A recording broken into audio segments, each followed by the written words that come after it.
Hi everyone, welcome to my class. तो हम करेंगे आज टीजीटी लेवल 2 यानी टीजीटी पेपर 2022 का पीवाईक्यू हिंदी का। इससे पहले मैं आपको 2020 का पीवाईक्यू करवा चुकी हूं। तो चलिए आज का पहला क्वेश्चन क्या दिया गया है आपके सामने ऑफिशियल पेपर में आपके सामने लेकर आई हूं, ताकि आप लोगों को पेपर हॉल जैसी फीलिंग आप इस पेपर को करते टाइम आए। तो सबसे पहला क्वेश्चन आपके सामने दिया गया है। आप सब जानते हैं कि 91 से हमारे क्वेश्चन स्टार्ट हो जाते हैं, चाहे वो कोई भी सब्जेक्ट हो, हिंदी हो, इंग्लिश हो, मैथ हो, वट एवर आपका जो भी सब्जेक्ट है। तो 91 क्वेश्चन क्या दिया गया है? सबसे पहला क्वेश्चन आपके सामने व्याकरण का दिया गया है। मैं आपकी बात ध्यानपूर्वक सुन रहा हूं। मैं ध्यानपूर्वक शब्द कौन सा क्रिया विशेषण है? क्रिया विशेषण सबसे पहले ये क्या है? एक अविकारी शब्द है। हिंदी व्याकरण में 4 शब्द ऐसे हैं जो विकारी हैं और 4 शब्द ऐसे हैं अविकारी हैं। अविकारी शब्दों में आपका एक क्रिया विशेषण आता है, आपका समुच्चय बोधक आता है, संबंध बोधक आता है और कालवाचक, इस तरह से ये आपके आते हैं। तो मैं आपकी बात ध्यानपूर्वक सुन रहा हूं। मैं ध्यानपूर्वक शब्द क्या है, क्या बताया गया है यहाँ पर ध्यानपूर्वक शब्द? तो ध्यानपूर्वक शब्द क्या है? उसकी रीति बताई जा रही है, यानी कि सुनने का उसका ढंग है, उसकी जो रीति है, उसकी जो गति है, उसका जो प्रवाह है, एक तरह से आप ऐसे मान सकते हो। तो ध्यानपूर्वक यहाँ पे क्या है? रीति है। क्या बताया गया? यहाँ पर रीतिवाचक क्रिया विशेषण का प्रयोग हुआ है। स्थानवाचक ऊपर, नीचे, दाएं, बाएं, ये सब स्थानवाचक में आते हैं। और कालवाचक में जैसे कि आज, कल, प्रतिदिन, सुबह, शाम, दोपहर, ये सब कालवाचक के अंतर्गत आते हैं। तो रीतिवाचक का क्या है? यहाँ पर उदाहरण दिया गया है, यानी कि ध्यानपूर्वक शब्द क्या है? क्रिया विशेषण का कौन सा भेद है? रीतिवाचक क्रिया विशेषण के अंतर्गत जाएगा। आगे अगला क्वेश्चन क्या दिया गया कि असंगत चुनिए, यानी जो आपके क्या कहां से क्वेश्चन उठा है? ये बोली से, जो आपकी सोर से नहीं अपभ्रंश है, वहां से पश्चिमी हिंदी निकलती है और पश्चिमी हिंदी से फिर अनेक बोलियां निकलती हैं। जो अपभ्रंश या अवहट है, अपभ्रंश से फिर अलग अलग क्या निकलती हैं आपकी बोलियां? अपभ्रंश से अलग अलग अपभ्रंश से निकलती हैं, जैसे कि सोर से नहीं अपभ्रंश है, पहाड़ी अपभ्रंश है, कौन सी है? महाराष्ट्री अपभ्रंश है, अर्धमागधी अपभ्रंश है, ये निकलती हैं। तो वहां से क्वेश्चन पूछा गया है। पहाड़ी व राजस्थानी उपभाषाएं शोर से नहीं अपभ्रंश से उत्पन्न हुई है। मगही, भोजपुरी एवं अवधी पूर्वी हिंदी की बोलियां हैं। कोरवी आकार बहुला एवं ब्रज भाषा ओकार बहुला है। खड़ी बोली के विकास में लल्लू लाल का महत्वपूर्ण अवदान है। तो बताना है कि कौन सा असंगत दिया गया है। सबसे पहले हम पहले ऑप्शन को समझते हैं। पहाड़ी एवं राजस्थानी उपभाषाएं शोर से नहीं अपभ्रंश से उत्पन्न हुई हैं। ये सही है, क्योंकि शोर से नहीं अपभ्रंश से आपकी पश्चिमी हिंदी, पहाड़ी, राजस्थानी, गुजराती, ये सब निकलती है। तो जिनमें से दो आपके सामने दी गई है, पहाड़ी और राजस्थानी, इसमें पश्चिमी हिंदी भी आएगी और गुजराती भी आएगी। तो ये क्या है? सही है। और पश्चिमी हिंदी से कौन कौन सी बोलियां निकलती हैं? आपकी हरियाणवी है, खड़ी बोली है, कन्नौजी है, बुंदेली है, ये सब कहां से निकलती है? पश्चिमी अपभ्रंश से निकलती है, पश्चिमी हिंदी से निकलती है। मगही, भोजपुरी एवं अवधी पूर्वी हिंदी की बोलियां हैं। ये यहाँ पर गलत दिया गया है। क्यों गलत दिया गया? क्योंकि पूर्वी हिंदी के अंतर्गत है अवधी, बघेली और छत्तीसगढ़ी, ये 3 बोलियां किसके अंतर्गत आती हैं? पूर्वी हिंदी के अंतर्गत आती है। पूर्वी हिंदी अर्धमागधी से निकली है और अर्धमागधी से फिर पूर्वी, पूर्वी से अवधी, बघेली और छत्तीसगढ़ी, 3 बोलियां निकली हैं। कोरवी, कोरवी को हम क्या कहते हैं? खड़ी बोली भी कहते हैं। और ये क्या है? आकार बहुला है। और ब्रज भाषा क्या है? ओकार बहुला है। खड़ी बोली के विकास में लल्लू लाल का महत्वपूर्ण योगदान है, ये भी सही है। लल्लू लाल और सदल मिश्र 2 गद्य लेखक हुए हैं, जिनका संबंध फोर्ट विलियम कॉलेज से था। फोर्ट विलियम कॉलेज की स्थापना 1800 में विलियम गिलक्राइस्ट के द्वारा की गई थी, जिसमें से लल्लू लाल और सदल मिश्र, ये 2 यहाँ पर मतलब कार्य करते थे। वैसे तो 4 गद्य लेखक आते हैं, जिसमें लल्लू लाल है, सदल मिश्र है, इंसा अल्लाह खां है और मुंशी सदासुख लाल है, लेकिन इनमें से 2 का संबंध फोर्ट विलियम कॉलेज से था। तो लल्लू लाल का खड़ी बोली के योगदान में महत्वपूर्ण, मतलब खड़ी बोली के लिए विकास में लल्लू लाल का महत्वपूर्ण योगदान है, ये भी सही है। तो ऑप्शन नंबर 2 क्या है? यहाँ पर गलत है, आपसे असंगत पूछा गया है। महावीर शब्द निम्न में से क्या है? तद्भाव है, रूढ़ है, योग रूढ़ है या देशज है? तो महावीर, महावीर शब्द यहाँ पे क्या है? योग रूढ़ है। क्या है ये? योग रूढ़ है। तद्भव कौन से होते हैं? जिनका हमने संस्कृत से रूप बदलकर हम हिंदी में प्रयोग करने लगे। देशज शब्द वो होते हैं जो देसी भाषा की या ग्रामीण बोलचाल की भाषा में प्रयोग किए जाते हैं। रूढ़ वे शब्द होते हैं जिनके टुकड़े करने पर कोई अर्थ नहीं निकलता, जैसे कि आज है, दिन है, रात है, गाय है, ये सब रूढ़ में आते हैं। लेकिन योग रूढ़, जो योग भी है और रूढ़ भी है, मतलब जो बहुव्रीहि समास के अंतर्गत जो उदाहरण शब्द आते हैं, ये सब किस में जाते हैं? योग रूढ़ के अंतर्गत जाते हैं। तो योग रूढ़ यहाँ पर क्या है? महावीर शब्द क्या है? यहाँ पर योग रूढ़ है। अगले क्वेश्चन पर चलते हैं। क्या दिया गया है? दिया गया है कि मानकीकृत देवनागरी लिपि के संदर्भ में असंगत विकल्प चुनिए। देवनागरी, जो देवनागरी लिपि है, यहाँ से क्वेश्चन आपके एग्जाम में देखने को मिलेगा, गांठ बांध लेना देवनागरी लिपि के ऊपर। हिंदी के शब्दों में उचित ढंग से चंद्र बिंदु का प्रयोग आवश्यक है। अनुनासिक स्वरों का ध्वनि गुण है एवं इनका उच्चारण केवल नासिका से है। संस्कृत मूलक तत्सम शब्दों की वर्तनी को ज्यों का त्यों ग्रहण किया जाए। पूर्ण विराम को छोड़कर शेष विराम आदि चिन्ह अंग्रेजी के ही प्रचलित होंगे। तो आपको यहाँ पर क्या बताना है? असंगत बताना है। तो ऑप्शन नंबर 2 यहाँ पर आपको दिखाई दे रहा होगा। यहाँ पर किस शब्द का प्रयोग किया गया है? केवल। केवल जहां पर आ जाए 99% आपका क्वेश्चन गलत होने की संभावना है। हिंदी के शब्दों में उचित ढंग से चंद्र बिंदु का प्रयोग आवश्यक है, सही है।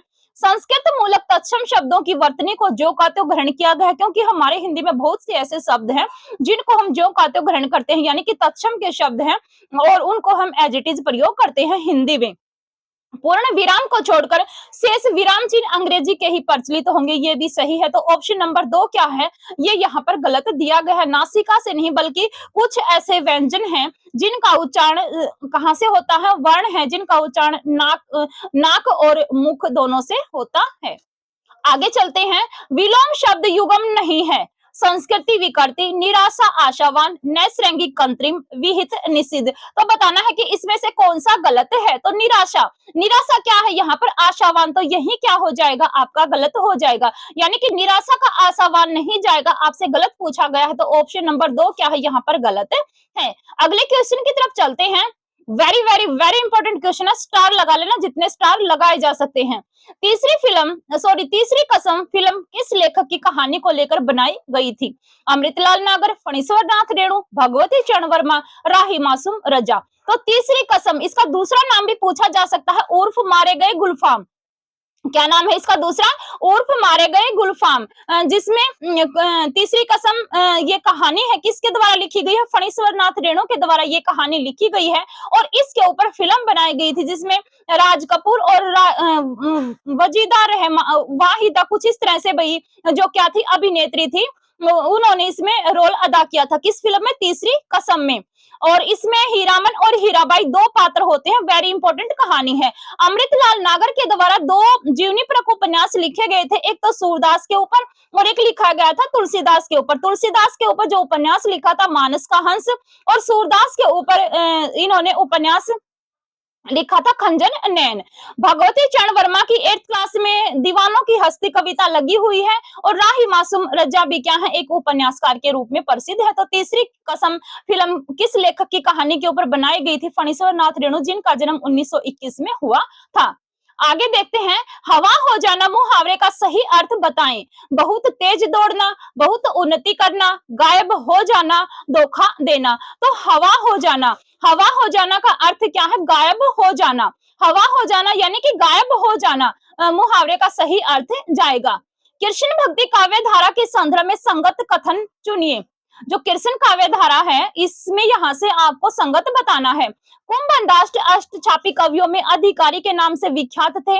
रास पंचाध्यायी के रचयिता नंददास विठलनाथ के शिष्य तथा प्रारंभ में राम भक्ति की ओर उन्मुख थे। सूरदास कृत सूर सागर की आधार भूमि श्रीमद् भागवत गीता है। गद्दी सेवा का संबंध हरिदासी संप्रदाय से है। तो बताना है कि इसमें से कौन सा संगत है? आपसे संगत पूछा गया है, तो कौन सा चला जाएगा? इसमें संगत कथन चुनिए। पहला ऑप्शन देखते हैं कि कुंभनदास अष्टछापी कवियों में अधिकारी के नाम से विख्यात थे। ये सही, क्या है? यहाँ पर गलत है। रास पंचाध्यायी के रचयिता नंददास विठलनाथ के शिष्य थे तथा प्रारंभ में राम भक्ति की ओर उन्मुख थे। ये सही है। क्यों सही है? क्योंकि नंददास सबसे छोटे अष्टछापी कवियों में नंददास सबसे छोटे बताए गए हैं। रास पंचाध्यायी, जिसको हिंदी का इसमें किसने लिखा था? रोला छंद में रास पंचधाई लिखी गई है, विठलनाथ के ये शिष्य हुए हैं। और पहले ये क्या थे? राम भक्ति की और उन्मुख थे। अभी मैंने एक उपन्यास बताया, अमृतलाल नागर के द्वारा लिखा गया था, कौन सा? मानस का हंस। किसके ऊपर? तुलसीदास के ऊपर। जब आप इस उपन्यास को पढ़ते हो तो इसमें नंददास क्या है? तुलसीदास के चचेरे भाई बताए गए हैं। तो क्या है ये? राम भक्ति की और पहले उन्मुख थे, तो ये सही है।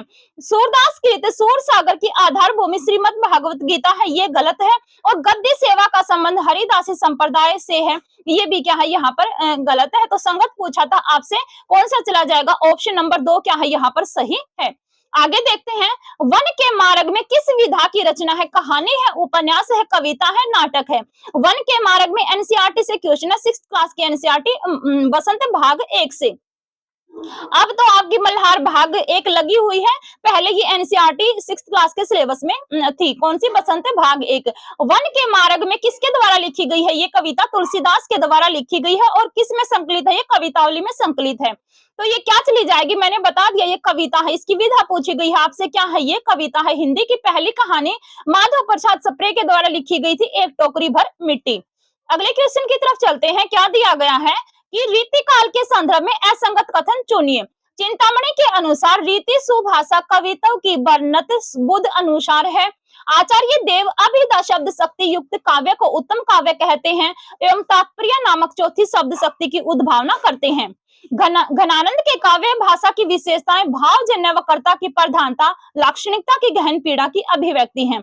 आचार्य रामचंद्र शुक्ल रीतिकाल को श्रृंगार काल कहने के संदर्भ में पूर्णतः असहमत हैं। तो आपसे पूछा क्या गया है कि रीतिकाल के संदर्भ में आपको असंगत बताना है। चिंतामणि के अनुसार, यानी चिंतामणि रीतिकाल के प्रवर्तक, चिंतामणि को किसने माना है? आचार्य रामचंद्र शुक्ल ने माना है। तो इन्होंने रीति के ऊपर एक परिभाषा दी थी, रीति सुभाषा कविताओं की वर्णत बुध अनुसार। ये बिल्कुल सही है भाई।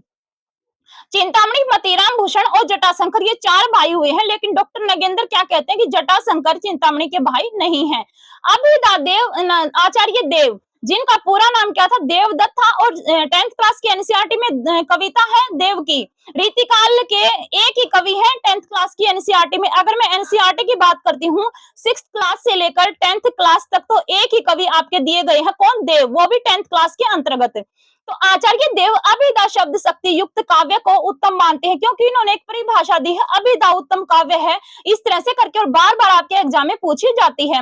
और इन्होंने तात्पर्य नामक चौथी शब्द शक्ति की उद्भावना की थी, ये भी सही है। और एक बात और ध्यान रखना है, इन्होंने छल नामक नया संचारी भाव दिया था। अगर 34वां संचारी भाव आपसे पूछ लिया जाए तो किसने दिया था? देव ने दिया था। ये आपके पीवाईक्यू में पूछा गया क्वेश्चन है। और 33 संचारी भाव किसने माने थे? भरत मुनि ने माने थे। तो ये भी क्या है? सही है। घनानंद जो रीतिकाल की रीति मुक्त काव्य धारा के अंतर्गत आते हैं, वेरी वेरी वेरी इंपॉर्टेंट कवि है घनानंद। इनके द्वारा लिखी गई रचनाएं कितनी हैं? और रामचंद्र शुक्ल इनके बारे में क्या कहते हैं, ये आपको अच्छे से याद कर लेना है। क्योंकि घनानंद क्या थे? सुजान नाम की गणिका से प्रेम करते थे। और एक बार होता क्या है कि दरबार में घनानंद को बुलाया जाता है। किसके दरबार में रहते थे ये? मोहम्मद शाह रंगीला के दरबार में रहते थे। लेकिन होता क्या है कि मतलब घनानंद को कुछ सुनाने के लिए बोला जाता है। तो दरबारी जो लोग थे कहते हैं कि अगर सुजान एक बार इनको बोल दे तो मतलब ये कुछ गा देंगे। तो इस प्रकार घनानंद सुजान के कहने पर कुछ गाते हैं, और फिर राजा क्या करते हैं? घनानंद को दरबार से निकाल देते हैं। घनानंद सुजान को अपने साथ चलने के लिए कहते हैं, लेकिन सुजान मना कर देती है। उसके बाद घनानंद निब्बाक संप्रदाय में दीक्षित हो जाते हैं। और सुजान यानी कि गुणों की खान, सु यानी कि अच्छा, ज्ञान यानी कि जो भंडार, यानी भगवान श्री कृष्ण को क्या मान लेते हैं? अपना आराध्य। सुजान के रूप में भगवान श्री कृष्ण को अपना आराध्य मान लेते हैं और निम्बाक संप्रदाय में दीक्षित हो जाते हैं। और इन्होंने जितनी भी रचनाएं लिखी हैं उनमें गहन पीड़ा, यानी कि इनकी जो अंदर की पीड़ा है वो दिखाई देती है। अगले ऑप्शन की तरफ चलते हैं कि आचार्य रामचंद्र शुक्ल रीतिकाल को श्रृंगार काल कहने के संदर्भ में पूर्णतः असहमत है। ये यहाँ पर गलत है। क्यों गलत दिया गया है? क्योंकि जब रामचंद्र शुक्ल के इतिहास ग्रंथ को आप पढ़ते हो तो इन्होंने कहा है कि अगर रीतिकाल को श्रृंगार की दृष्टि से कोई श्रृंगार काल कहे तो कह सकता है, लेकिन श्रृंगार काल फिर विश्वनाथ प्रसाद क्या कर लेते हैं? इसको लपक लेते हैं और रीतिकाल को श्रृंगार काल नाम कौन देते हैं? विश्वनाथ प्रसाद ने रीतिकाल को श्रृंगार काल नाम दिया था। तो ऑप्शन नंबर 4 क्या है? यहाँ पर गलत है। आगे चलते हैं, कामचोर कहानी की के लेखिका लेखक है कामचोर, रविंद्रनाथ टैगोर ने लिखी है, इसमें चुगताई के द्वारा लिखी गई है, महादेवी वर्मा ने या फिर मनु भंडारी ने। तो कामचोर कहानी किसके द्वारा लिखी गई है? इसमत चुगताई के द्वारा ये कहानी लिखी गई है। एनसीईआरटी से क्वेश्चन उठाया गया है। रविंद्रनाथ टैगोर हैं, हजारी प्रसाद द्विवेदी ने एक निबंध लिखा है, एक कुत्ता और एक मैना, उसके केंद्र में रविंद्रनाथ टैगोर है। महादेवी वर्मा का एनसीईआरटी में चैप्टर लगा हुआ है, मेरे बचपन के दिन। अगर बचपन पूछ लिया जाए तो कृष्णा सोबती का है, मेरे बचपन के दिन पूछ लिया जाए तो महादेवी वर्मा का है।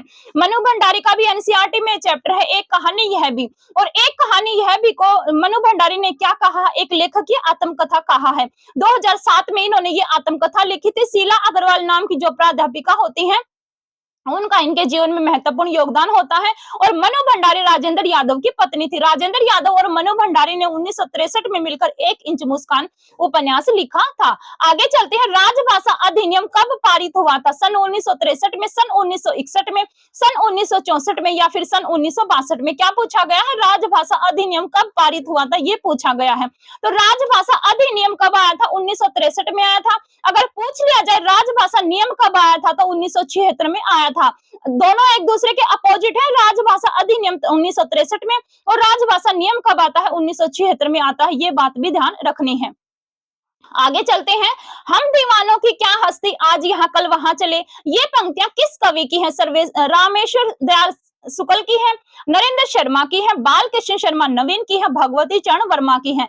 ये कविता है ना, जो ये यहाँ पर पंक्तियां दी गई हैं, इस कविता की 15 या 20 लाइनें हैं। घोट कर पी लेना, आपके एग्जाम में 100% इस कविता से क्वेश्चन बनेगा। और क्वेश्चन कैसे बनता है? जिस तरह से आपके सामने दिया गया है, इसी तरह से 4 पंक्तियां या 2 पंक्तियां दे दी जाती है और पूछा जाता है कि ये कविता किसके द्वारा लिखी गई है या फिर ये पंक्तियां किसकी हैं। तो गांठ बांध लेना इस कविता के ऊपर। एनसीईआरटी में है ये, 8th क्लास की एनसीईआरटी में। हम दीवानों की क्या हस्ती, आज यहाँ कल वहां चले, और कविता का नाम बता देती हूँ, दीवानों की हस्ती। किसके द्वारा लिखी गई है? ये भगवती चरण वर्मा के द्वारा लिखी गई है। बाल कृष्ण शर्मा नवीन का एक काव्य आता है उर्मिला और एक आता है कुमकुम। उर्मिला अगर काव्य पूछ लिया जाए तो बाल कृष्ण शर्मा नवीन का है, और उर्मिला मैथिली शरण गुप्त की रचना है साकेत, जिसमें 12 सर्ग हैं। उसके केंद्र में कौन है? उर्मिला है, क्योंकि उर्मिला को लेकर ही इन्होंने क्या लिखा था? साकेत लिखा था। किसने? मैथिली शरण गुप्त ने। कब लिखा है? 1931 में।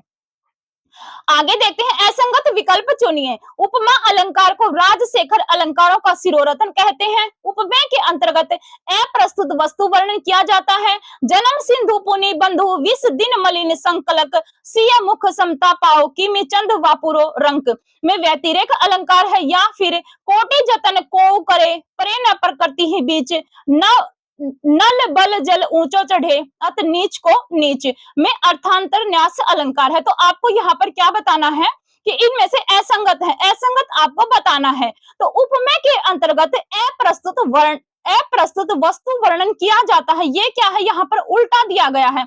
उपमेय के अंतर्गत अप्रस्तुत वर्णन के अंतर्गत अप्रस्तुत वस्तु वर्णन किया जाता है, बल्कि प्रस्तुत वस्तु वर्णन किया जाता है। ऑप्शन नंबर 2 क्या है? यहाँ पर गलत है। पूछा क्या गया था? आपसे गलत पूछा गया है। अगले क्वेश्चन की तरफ चलते हैं कि वर्तनी की दृष्टि से किस विकल्प के सभी शब्द शुद्ध हैं? शुद्ध आपको बताने हैं।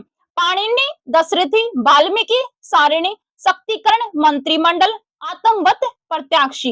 तो कौन से यहाँ पर शुद्ध हैं? शुद्ध दिए गए हैं वाल्मीकि और सारिणी। ये क्या है? यहाँ पर सही है। दाशरथी नहीं होता, दशरथी होता है। शक्तिकरण और मंत्रिमंडल ये भी गलत है, और आत्मवत और प्रत्याक्षी ये भी गलत है। तो ऑप्शन नंबर 2 क्या है? सही है।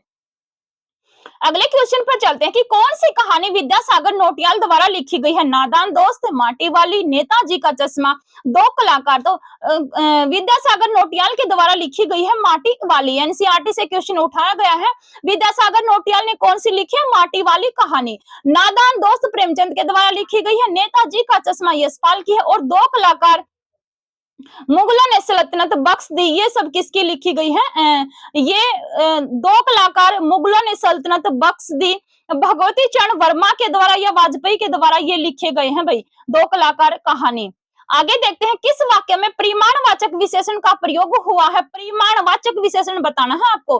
बंदर कई केले खा गया, थोड़ी सी चाय बनाना, पहले लड़के को यह पुस्तक दे दो, आसमान में अनगिनत तारे हैं। तो परिमाणवाचक विशेषण का प्रयोग किस में हुआ है? देखो, बंदर कई केले खा गया, केले को हम क्या कर सकते हैं, गिन सकते हैं, तो ये नहीं जाएगा। पहले लड़के को यह पुस्तक दे दो, यानी कि यह पुस्तक दे दो, यहाँ पर भी नहीं है। आसमान में अनगिनत तारे हैं, यानी कि अनगिनत आ गया तो संख्या से संबंधित आ गया, तो ऑप्शन नंबर 2 चला जाएगा। थोड़ी सी चाय बनाना परिमाणवाचक विशेषण का क्या है, यहाँ पर उदाहरण है। अगले क्वेश्चन पर चलते हैं कि कुंवर नारायण को उनकी किस कृति पर व्यास सम्मान प्रदान किया गया? अपने सामने कोई दूसरा नहीं, हम तुम आत्म जय। तो कुंवर नारायण को किस रचना के ऊपर क्या दिया गया, व्यास सम्मान दिया गया? तो किस रचना के ऊपर दिया गया था?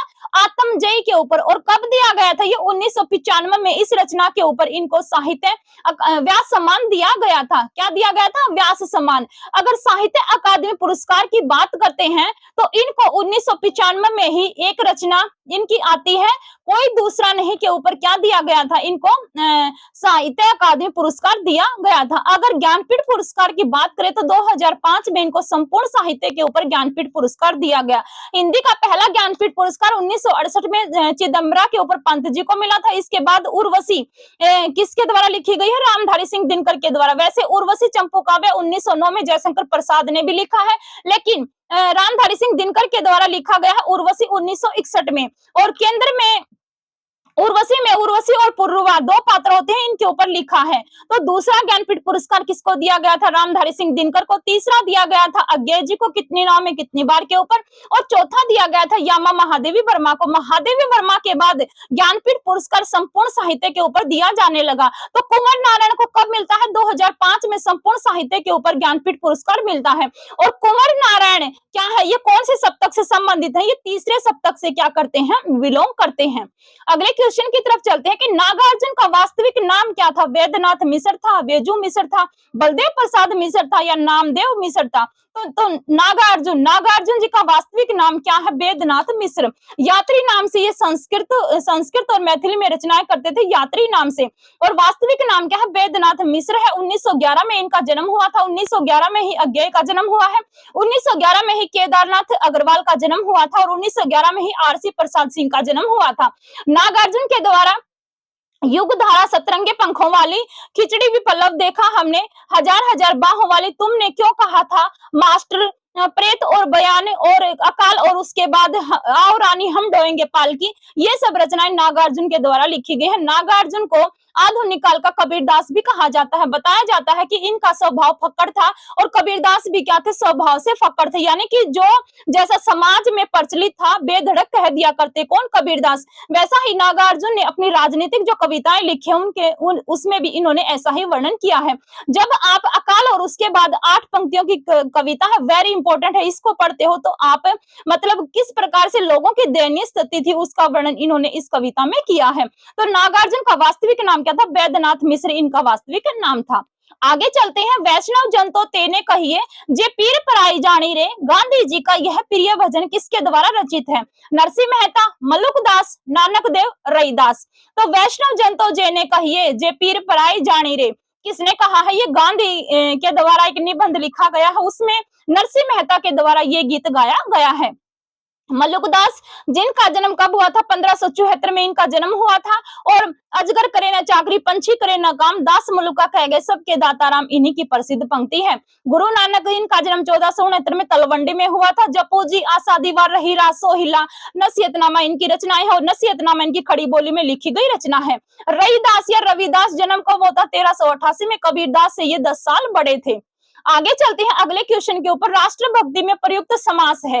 राष्ट्रभक्ति में आपको समास बताना है कि कौन सा समास है। कर्म तत्पुरुष समास है, करण तत्पुरुष समास है, संबंध तत्पुरुष समास है, या फिर संप्रदान तत्पुरुष समास है। तो राष्ट्रभक्ति यानी कि राष्ट्र के लिए भक्ति, तो क्या चला जाएगा? संप्रदान तत्पुरुष चला जाएगा। ऑप्शन नंबर 4 सही है। अगले क्वेश्चन पर चलते हैं। फिर से समास से दिया गया है। समास की दृष्टि से असंगत विकल्प चुनिए। आत्मविश्वास में अधिकरण तत्पुरुष समास है, समाचार पत्र में संप्रदान तत्पुरुष समास है, शिक्षणत्र में आपादान तत्पुरुष है, या गुणातीत में कर्ण तत्पुरुष समास है। तो कौन सा जाएगा यहाँ पर?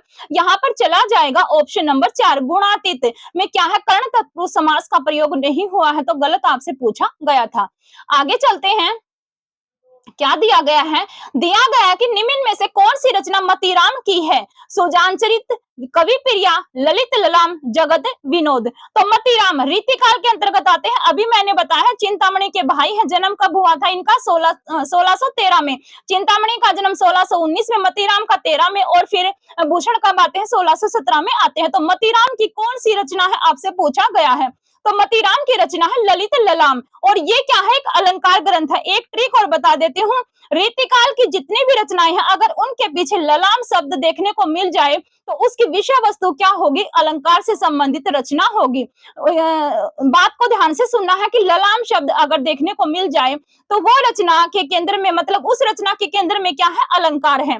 कवि प्रिया किसके द्वारा लिखा गया है? केशवदास के द्वारा, जो रीतिकाल और भक्तिकाल के बीच समन्वय या सेतु का काम करते हैं। जगत विनोद पद्माकर के द्वारा लिखी गई है। और सुजान चरित किसके द्वारा लिखा गया है? सूदन के द्वारा सुजान चरित लिखा गया है। और इसमें जो अध्याय दिए गए हैं, खंड दिए गए, सर्ग दिए गए हैं, उनका नाम क्या रखा गया है? जंग रखा गया। वेरी इंपॉर्टेंट है क्वेश्चन। जंग इन्होंने क्या बताया है? इसके अंतर्गत जो अध्याय है, सर्ग है, खंड है, उनको क्या बताया है? जंग बताया है। एक सुजान विनोद किसकी रचना आती है? देव की आती है। सुजान सागर किसकी आती है? घनानंद की आती है। अगले क्वेश्चन पर चलते हैं कि निम्न कथनों पर विचार करते हुए असंगत कथन छांटिए। विभावना विरोधामूलक अलंकार है। राम नाम सुंदर करतारी, संशय विहग उड़ा उड़ा उड़ावहन हारी पंक्ति में परंपरित रूपक अलंकार है। मनो कठिन आंगन चली, ताते राते पांव पंक्ति में वस्तु उत्प्रेक्षा अलंकार है। उपमान की अपेक्षा उपमेय के गुण उत्कर्ष वर्णन को व्यतिरक अलंकार कहा जाता है। तो पूछा क्या गया है? आपसे पूछा गया है कि असंगत कथन चुनिए। तो असंगत आपको बताना है, अलंकार से क्वेश्चन पूछा गया है। तो असंगत क्या चला जाएगा कि मनो कठिन आंगन चली, ताते राते पांव पंक्ति में वस्तु उत्प्रेक्षा अलंकार का प्रयोग नहीं हुआ है। तो ऑप्शन नंबर 3 क्या है? सही है। अगले क्वेश्चन पर चलते हैं कि निम्न विकल्पों में से कौन सा विकल्प सुमेलित नहीं है? परिणामी संप्रदाय संत प्राणनाथ के द्वारा चलाया गया, ब्रह्म संप्रदाय मध्वाचार्य के द्वारा, सखी संप्रदाय हित हरिवंश गोस्वामी के द्वारा, श्री संप्रदाय रामानुजाचार्य के द्वारा। तो आपको यहाँ पर गलत बताना है। तो परिणामी संप्रदाय किसने चलाया था? संत प्राणनाथ ने। कहां से क्वेश्चन पूछा है? ये भक्ति काल से। और भक्ति काल में जब आप कृष्ण काव्य धारा या फिर राम काव्य धारा पढ़ते हो तो वहां पर अलग अलग संप्रदाय चलाए गए हैं। ब्रह्म संप्रदाय मध्वाचार्य के द्वारा चलाया गया है और श्री संप्रदाय रामानुजाचार्य के द्वारा चलाया गया है। तो सखी संप्रदाय इत हरिवंश ने नहीं भाई, किसने चलाया था? हरिदास ने सखी संप्रदाय चलाया था। तो ऑप्शन नंबर 3 क्या है? गलत दिया गया है। आगे देखते हैं किस शब्द में ई प्रत्यय नहीं है? जानकी है, चांदनी है, गांधारी है, पार्वती है। तो ई प्रत्यय, प्रत्यय हमेशा किसी भी शब्द के पीछे लगते हैं और उपसर्ग हमेशा शब्द के आगे लगते हैं। तो जानकी जनक से जानकी बना है, गांधार से गांधारी बना है, और पर्वत से पार्वती, पार्वती ये भी सही है। लेकिन चांदनी, चांदनी क्या है? अपने आप में एक शब्द है। तो ई प्रत्यय का यहाँ पर प्रयोग नहीं हुआ है। अगले क्वेश्चन पर चलते हैं कि अशोक के फूल किसकी कृति है? हरिशंकर परसाई की, हजारी प्रसाद द्विवेदी की, भगवती चरण वर्मा की, भगवती शरण उपाध्याय की। तो अशोक के फूल किसने लिखा है? ये एक निबंध है। और किसके द्वारा लिखा गया है? ये हजारी प्रसाद द्विवेदी के द्वारा लिखा गया है। 1907 में हजारी प्रसाद द्विवेदी का जन्म हुआ था। इन्होंने आदिकाल हिंदी साहित्य का, आदिकाल हिंदी साहित्य की भूमिका, हिंदी साहित्य उद्भव और विकास करके इन्होंने रचनाएं लिखी हैं। हरिशंकर परसाई हिंदी के सबसे बड़े व्यंग्यकार के रूप में जाने जाते हैं। और इन्होंने एनसीईआरटी में एक चैप्टर लगा हुआ है, कौन सा? प्रेमचंद के फटे जूते, जिसके केंद्र में कौन है? प्रेमचंद जी हैं। प्रेमचंद और शिवरानी देवी साथ में बैठे हुए हैं और प्रेमचंद का जूता फटा हुआ है, जिनसे उनके पैर की उंगली बाहर निकली हुई है। तो ये प्रेमचंद के ऊपर लिखा था। किसने? हरिशंकर परसाई ने। भगवती चरण वर्मा की अभी हमने बात की है, दीवानों की हस्ती भगवती चरण वर्मा के द्वारा कविता लिखी गई है। तो अशोक के फूल किसने लिखा है? हजारी प्रसाद द्विवेदी ने लिखा है। अगर विधा पूछ ली जाए तो ये क्या है? एक निबंध है। आगे चलते हैं, प्रत्यय की दृष्टि से असंगत संगत विकल्प चुनिए। संगत यहाँ पर बताना है आपको। अनुष्ठदाता, अधिष्ठदाता, उपभोक्ता में प्रत्यय युक्त शब्द है। वेनेते रांगे पौरुष में यह प्रत्यय है। कात्यायन सांकर्त्यायन बादरायण में अन प्रत्यय है। दिखाई पिटाई जुताई में ई प्रत्यय है। तो बताना है कि यहाँ पर कौन सा संगत है। तो संगत कौन सा चला जाएगा? यहाँ पर आपका संगत पूछा गया तो संगत आपका अनुष्ठदाता, अधिष्ठदाता उपभोक्ता में त्रिच प्रत्यय युक्त शब्द है, तो ये आपका संगत है। वेनेते रंग है पौरुषे में यह प्रत्यय का प्रयोग हुआ है, ये भी यहाँ पर गलत है, क्योंकि ये सब अप्रत्ययवाचक प्रत्यय के अंतर्गत आते हैं। कौन से? ये जो यहाँ पर दिए गए हैं। कातयन, सांकृत्यायन और वादरायण में अन प्रत्यय है, ये भी गलत है। और दिखाई पिटाई जुताई में ई प्रत्यय है, ये भी क्या है? गलत है। तो आपसे सही पूछा गया था, ऑप्शन नंबर 1 क्या है यहाँ पर सही है। आगे चलते हैं। कायाकल्प उपन्यास के लेखक हैं अमृतलाल नागर है, मोहन राकेश है, प्रेमचंद है, उपेंद्र नाथ अस्क हैं। तो कायाकल्प किसके द्वारा लिखा गया है? ये उपन्यास प्रेमचंद जी के द्वारा लिखा गया है, जिसको हिंदी में सम्राट उपन्यासकार की उपाधि शरद चंद्र चट्टोपाध्याय के द्वारा दी गई थी। प्रेमचंद का जन्म 1889 में बनारस से दूर 4 किलोमीटर दूर लहमी नामक गांव में हुआ था। किसका? प्रेमचंद का।